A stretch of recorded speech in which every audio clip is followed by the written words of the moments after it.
Good afternoon. I hope everyone's day is going well. Turn in your Bible to Daniel chapter 3. Daniel chapter 3. We are going to focus on three individuals this afternoon. Many know them by their Babylonian names: Shadrach, Meshach, and Abed-nego. Their original Hebrew names before they were taken into the Babylonian captivity were Hananiah, Mishael, and Azariah. These three individuals, we are going to see their faith and their dependence upon God for deliverance. The one whom they trusted in, the one whom they served, and would not waver no matter what. In Daniel chapter 3, it begins in verse 1. Nebuchadnezzar the king made an image of gold, whose height was 80 cubits, and the breadth thereof 6 cubits. He set it up in the plain of Dura in the province of Babylon. A little historical context of who Nebuchadnezzar the king is. He is the son of Nabopolassar. Nebuchadnezzar ruled from 605 BC to 562 BC, and he is known for ruling with an iron fist. He was one of the most powerful and longest reigning kings in the Chaldean dynasty of the Babylonian dynasty. I can use that term.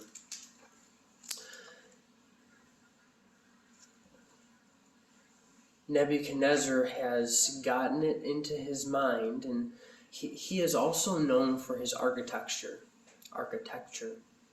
He would build beautiful buildings, beautiful temples. There is a garden that is talked about that Nebuchadnezzar had created and built. But we see here in verse 1 that an image of gold is established, is erected, whose height was 80 cubits, which is 90 feet in height, and the breadth thereof 6 cubits, which is 6 feet in width.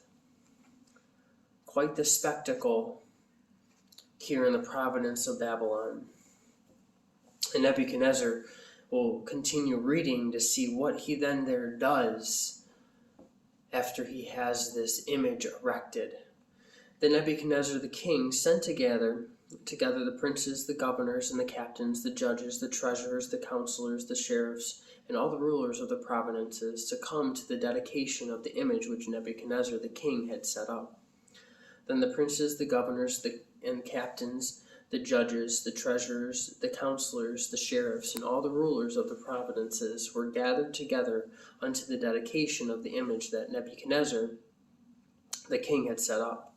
And they stood before the image that Nebuchadnezzar had set up. Then a herald cried aloud, To you it is commanded, O people, nations, and languages. There were many people here. Hebrews were here. The Babylonians were here as well. This was a big gathering, a dedication to this image that the king had established. That at what time ye hear the sound of the cornet, which is a horn, the flute, harp, sackbut, which is a lyre, psalmistry, and dulcimer, which is piped instruments, and all kinds of music, ye fall down and worship the golden image that Nebuchadnezzar the king has set up. And whoso falleth not down and worshipeth shall the same hour be cast into the midst of a burning fiery furnace. Therefore at that time, when all the people heard the sound of the cornet, flute, harp, sackbut, psalmistry, and all kinds of music, all the people, the nations, and the languages fell down and worshipped the golden image that Nebuchadnezzar the king had set up.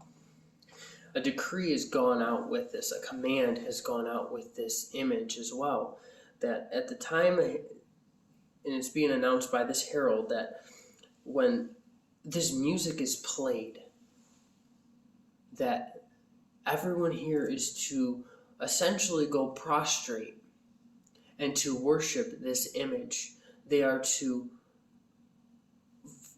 and as we see, they are to fall down and worship this image.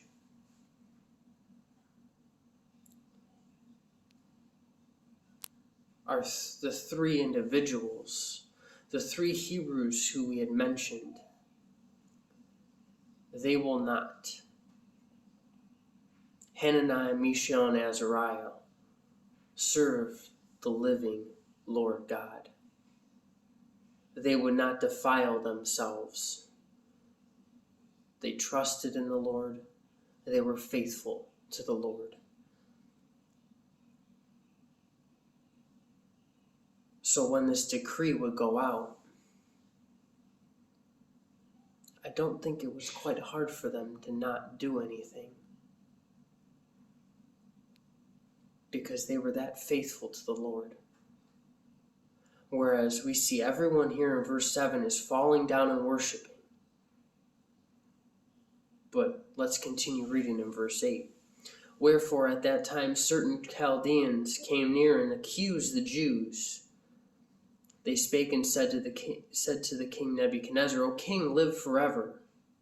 Thou, O king, hast made a decree that every man that shall hear the sound of the cornet, flute, harp, sackbut, psaltery, and dulcimer, and all kinds of music, shall fall down and worship the golden image. And whoso falleth not down and worshipeth, that he should be cast into the midst of a burning fiery furnace. Now here's their report. There are certain Jews whom thou hast set over the affairs of the province of Babylon, Shadrach, Meshach, and Abed-nego. And this is referring to Hananiah, Mishael, and Azariah. They were in the Babylonian government. These men, O king, have not regarded thee. They serve not thy gods, nor worship the golden image which thou hast set up. These three men refused to compromise. These three men refused to bow down to this image made by hands of man, which may have had eyes but does not see, which may have a mouth but does not speak. They refused to partake in this idolatry, this mass idolatry. The Nebuchadnezzar, in his rage and fury, commanded to bring Shadrach, Meshach, and Abed-nego. Then they were brought, these men, before the king. He was furious. He could not stand that his command, that this golden image which he had created or ordered to be made and erected, an order from the king, being defied. Bring these men.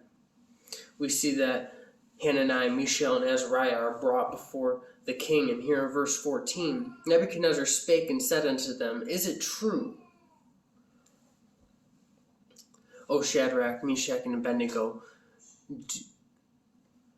do not ye serve my gods, nor worship the golden image which I have set up?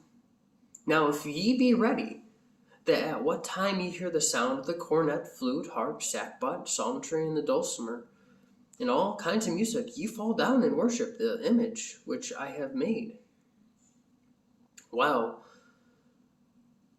But if ye worship not, ye shall be cast the same hour into the midst of a burning fiery furnace.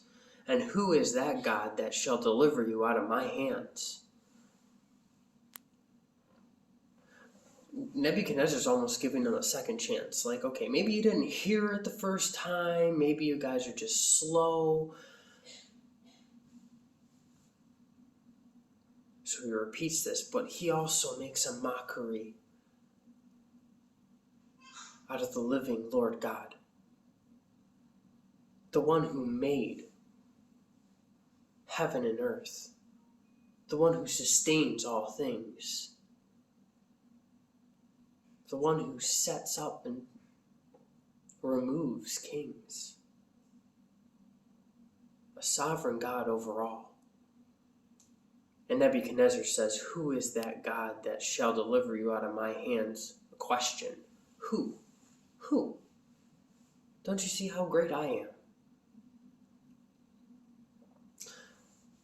Shadrach, Meshach, and Abed-nego answered and said to the king,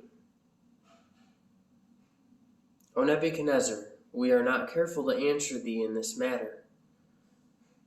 When they say that, they're not saying that we need time to think about this. They did not have to think about their response. Just like when they were told the first time, when they heard all the music and everyone else bowed down, they did not have to think about their response. They remained standing. They refused to fall down and worship this image. So likewise here, we are not careful to answer thee in this matter. We have no need to answer you in this. We don't need time to think about this. We don't really have to tell you. The fact that we aren't bowing should be an answer enough.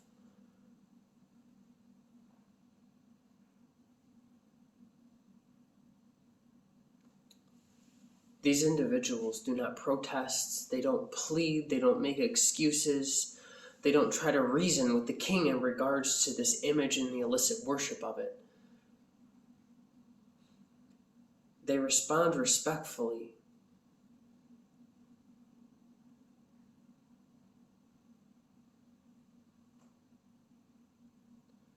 But they did not waver in regards to whom they served.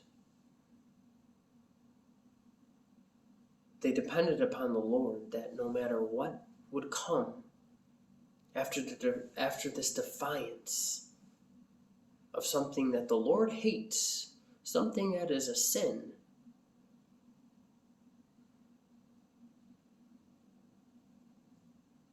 they knew they were doing the right thing, and they refused to compromise.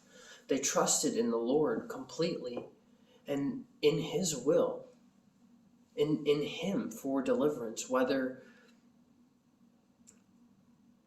would come, no matter what the threat of refusing to bow. They continue in verse 17, "If it be so, our God, whom we serve, is able to deliver us from the burning fiery furnace." They answer his question from verse 15. He asks, "Who is that God?" Well, our God, whom we serve, is able to deliver us from the burning fiery furnace, and He will deliver us out of thy hand, O king.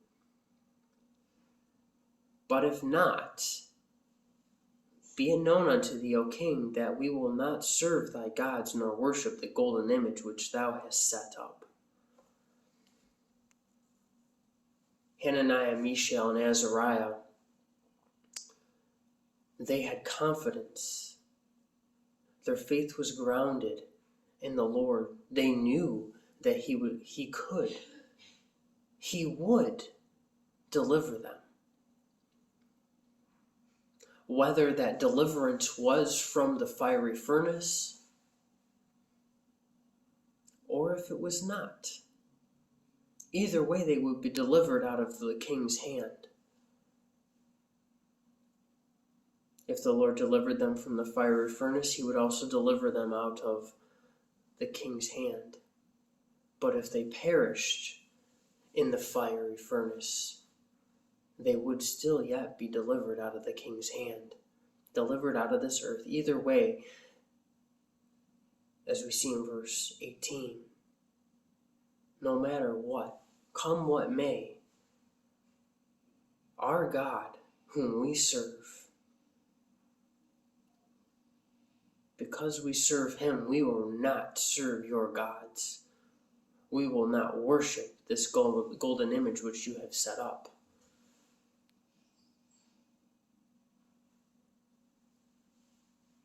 Hananiah, Mishael, and Azariah rather obey God than man. They refused to bow to this false god, to this false image. They remained steadfast in obedience and faithful to the living Lord God, no matter what. They would only serve him. Hananiah, Mishael, and Azariah did not fear what man can or could do unto them. Their desire to serve the Lord faithfully took precedent, to remain obedient to him and what he commanded them, to worship him and only him, the living Lord God. They didn't care. They did not care what man would do.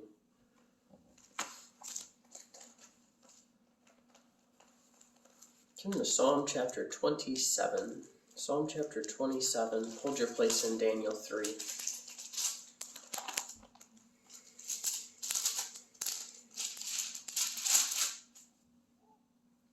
Psalm chapter 27. David writing here, "The Lord is my light and my salvation. Whom shall I fear?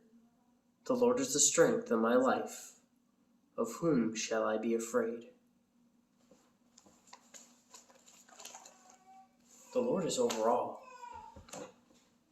Who are we to fear if God is on our side? So as they're cast or fall into this fiery furnace, their dependence is upon the Lord. In verse 19 in Daniel 3, "Then was Nebuchadnezzar full of fury." So he was in a rage and in fury in verse 13, but now he is full of fury, so much so, and the form of his visage was changed against Shadrach, Meshach, and Abed-nego. He was very angry, to put it mildly. So much so that his expression on his face, his countenance, maybe someone who respected them, was like, okay, I'll give them, we'll try to work through this. But when that was rejected because we're still not going to worship your image, his countenance changed. He was in a rage, consumed by rage. Therefore he spake and commanded that they should heat the furnace 17 times more than it won't be heated. Heat it up even more, and more, and more, and more. And he commanded his most mighty men that were in his army to bind Shadrach, Meshach, and Abed-nego and cast them into the burning fiery furnace. Then these men were bound in their coats, their hosen, their leggings, and their hats, their turbans, and their other garments, and were cast into the midst of the burning fiery furnace. Therefore, because the king's commandment was urgent, and the furnace exceeding hot, the flames of the fire slew those men that took up Shadrach, Meshach, and Abed-nego. It was so hot, it was burning so powerfully. And these 3 men, Shadrach, Meshach, and Abed-nego, fell down bound into the midst of the burning fiery furnace.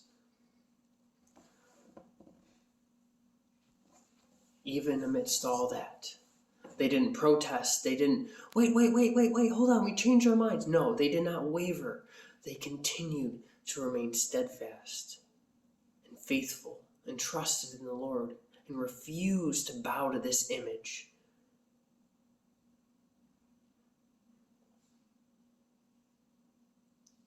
That if it was the Lord's will, he would deliver them. Either way, they knew the Lord would deliver them in some way. Here in verse 24 of Daniel 3, "Then Nebuchadnezzar the king was astonished, and rose up in haste and spake and said, unto his counselors, Did we not cast 3 men bound into the midst of the fire? They answered and said unto the king, True, O king. He answered and said, Lo, I see 4 men loose, walking in the midst of the fire, and they have no hurt. And the form of the 4th is like the Son of God. Not that Nebuchadnezzar knew had knowledge of the Lord Jesus Christ,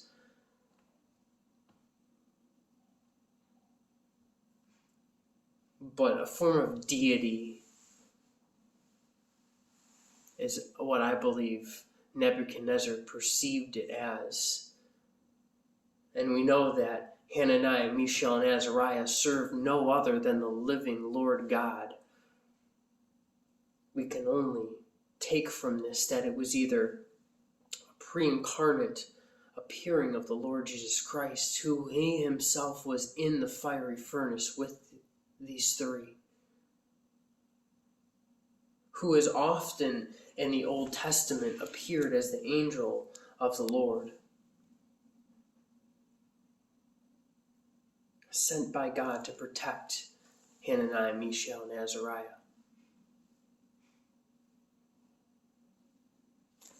Nebuchadnezzar is astonished. This did not go the way that he had perceived and planned that it would go.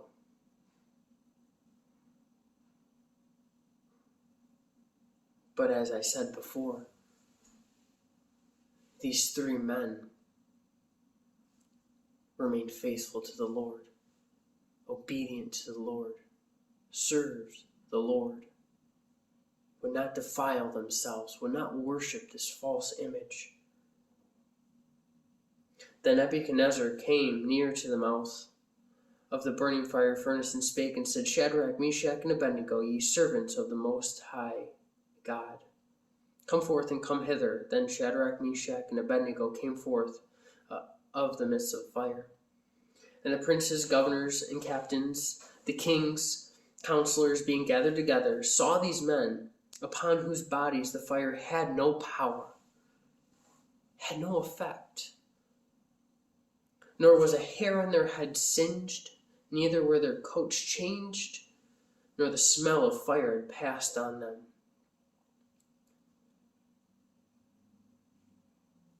If you've ever sat by a bonfire and the smoke's gotten on you, ever you stood by it, you've ever held your hand too close, it singes the hairs. If you've ever accidentally gotten your coat too close to a fire, it begins to burn it. Or your shoes too close, it begins to melt it. There's a change there. If you ever stood in the smoke of a bonfire, you smell. Hananiah, Mishael, and Azariah were in the midst of a fiery furnace, but they walked out unscathed. Not a hair singed, their coats unchanged, nor the smell of fire, just as if they had never even been in there.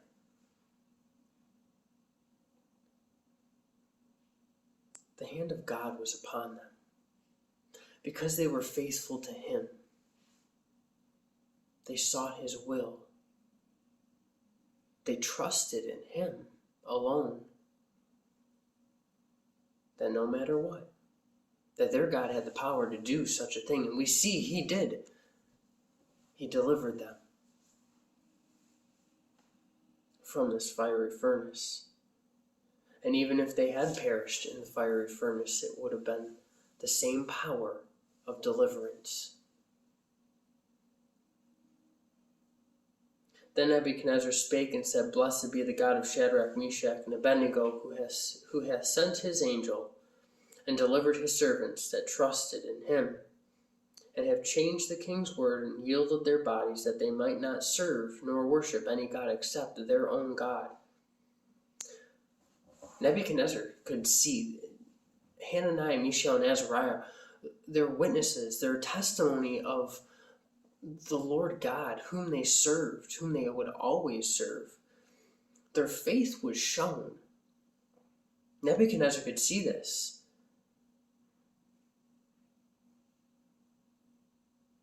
They didn't trust in themselves for deliverance. They didn't trust in man or anything, but they trusted in their God, the living Lord God.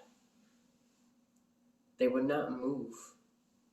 They yielded their bodies in obedience. They submitted themselves fully.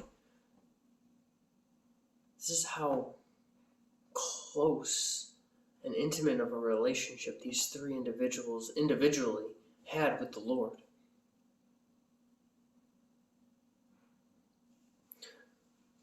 Nebuchadnezzar prompted furthermore, so therefore I make a decree that every people, nation, and language which speak anything amiss against the God of Shadrach, Meshach, and Abed-nego shall be cut in pieces, and their houses shall be made a dunghill, because there is no other God that can deliver after this sort. Like this. Nebuchadnezzar, he had originally, then the king promoted Shadrach, Meshach, and Abed-nego in the province of Babylon. But what I wanted to point out here is when this image was erected and set up in the first place, I believe it was meant to show power. It was meant to show, look what I can do. We are all going to gather together and we're going to worship this thing that I have made it. It's all about self, pride, boasting, power of, look what I have. Nebuchadnezzar was shown the power of God. These three individuals should have been consumed in this fiery furnace, but they weren't. The Lord delivered them. Delivered his faithful servants from this trouble, from this affliction.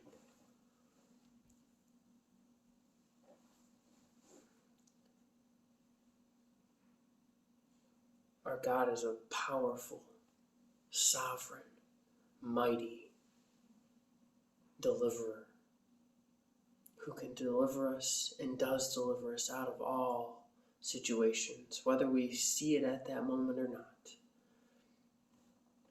The Word of God is very clear that our God is our deliverer.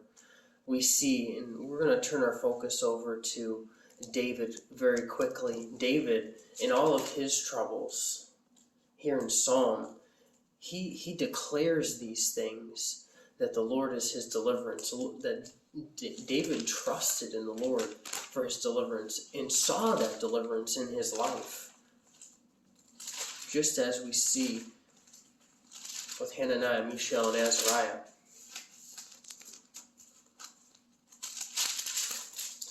In Psalm chapter 18, David writes, "And I will love thee, O Lord, my strength. The Lord is my rock and my fortress and my deliverer, my God, my strength, in whom I will trust, my rock, my buckler, and the horn of my salvation, and my high tower. I will call upon the Lord, who is worthy to be praised, so shall I be saved from my enemies." David knew who to call upon. Hananiah, Mishael, and Azariah knew who to call upon, the one who is worthy to be praised, the one that could truly save, the one that could truly deliver them from this persecution, is what I will call it, because that's what it is. In Psalm chapter 31,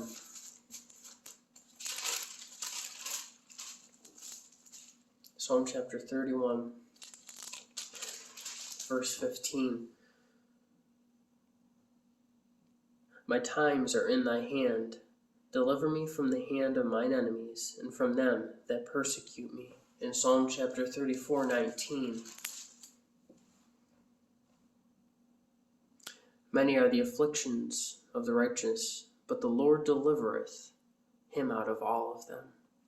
And then in Psalm chapter 37, verse 40, Psalm chapter 37, verse 40, I will begin reading verse 39. But the salvation of the righteous is of the Lord. He is their strength in the time of trouble. And the Lord shall help them and deliver them. And he shall deliver them from the wicked and save them because they trust in him. The Lord is everything that we need when we are going through troubles, tribulation, persecution, affliction, whatever we're going through. We can't lean on our own understanding. We can't trust in ourselves. We need to trust in the Lord, trust in him and look to him, depend upon him for strength, salvation, deliverance. The Apostle Paul, one who suffered much for Christ's name's sake, he declares the deliverance that we have in the Lord, that he had in the Lord. Turn to 2 Timothy chapter 3. 2 Timothy chapter 3.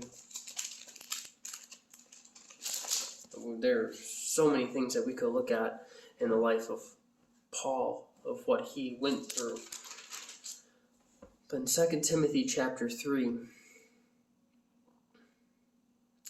begin reading in verse 10.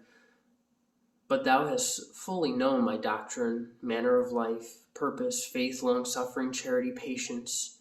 But here in verse 11, persecutions, afflictions, which came unto me at Antioch, at Iconium, and at Lystra. What persecutions I endured, but out of them all the Lord delivered me. Yea, and all that will live godly in Christ Jesus shall suffer persecution. But evil men and seducers shall wax worse and worse, deceiving and being deceived. Just as Hananiah, Mishael, and Azariah would not move, they rather obeyed God than men. If that is our stand, if we are going to live a separate life that we have been called to, if we are going to live in accordance to what the Word of God tells us, following after the Lord Jesus Christ, we are going to suffer persecution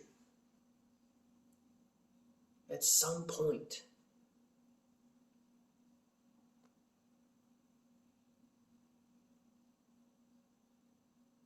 Hananiah, Mishael, and Azariah did not try to hide themselves from this persecution. Neither did Paul. But he endured it because his trust was in the Lord Jesus Christ, knowing that the Lord would deliver him. In 2 Timothy chapter 4, verses 17 and 18, Paul, again, speaking of this deliverance, notwithstanding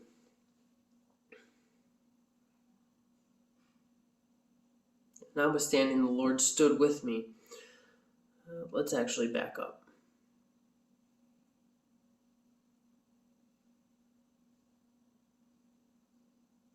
Verse 16, and at my first answer no man stood with me, but all men forsook me. I pray God that it might not be laid to their charge. Notwithstanding, the Lord stood with me and strengthened me, that by me the preaching might be fully known, and that all the Gentiles might hear. And I was delivered out of the mouth of the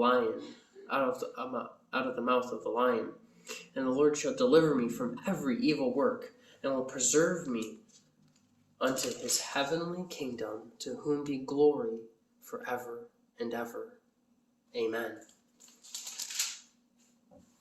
Paul, looking to the Lord for strength, forsook by men, not looking to self, not looking to anything of the flesh for his deliverance or strength, but looking to the Lord Jesus Christ, knowing that the Lord shall deliver him, as in verse 18, from every evil work.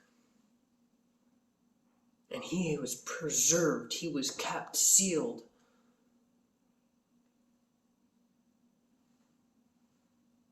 Preserved me unto his heavenly kingdom. Kind of a focus that Hananiah, Mishael, and Azariah had. That, yes, our God can deliver us from this fire. And he will deliver us out of your hand. But if he doesn't deliver us out of this fire, that's not too bad either. because that's still being delivered from your hand. And either way, we're not going to bow to this image. Paul depended upon the Lord, upon Christ. David depended upon the Lord. No matter what he went through, we see in Daniel 3, Hananiah, Mishael, and Azariah. In this time of persecution, in this time of trouble, affliction, they refused to waver. They remained steadfast, faithful, obedient. We will serve our God, the living Lord God of heaven and earth. There is no other. I encourage us to trust the Lord Jesus Christ. He shall never leave us nor forsake us, no matter what trouble, persecution, affliction, tribulation, no matter what we go through, no matter what we encounter.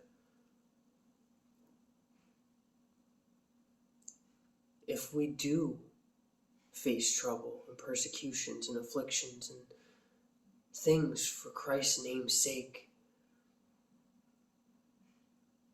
don't be grievous towards that. Why me? No, the attitude that we see in Acts of the Apostles is we should rejoice and joy in the fact that we have been counted worthy to suffer for Christ's name's sake. Our faith is grounded, anchored in Christ alone. It's Him whom we serve, and only Him. Trust in Him.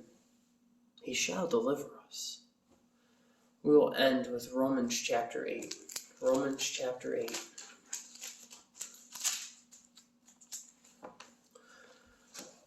Romans chapter 8, we'll begin reading in verse 14 and we'll read down to verse 18.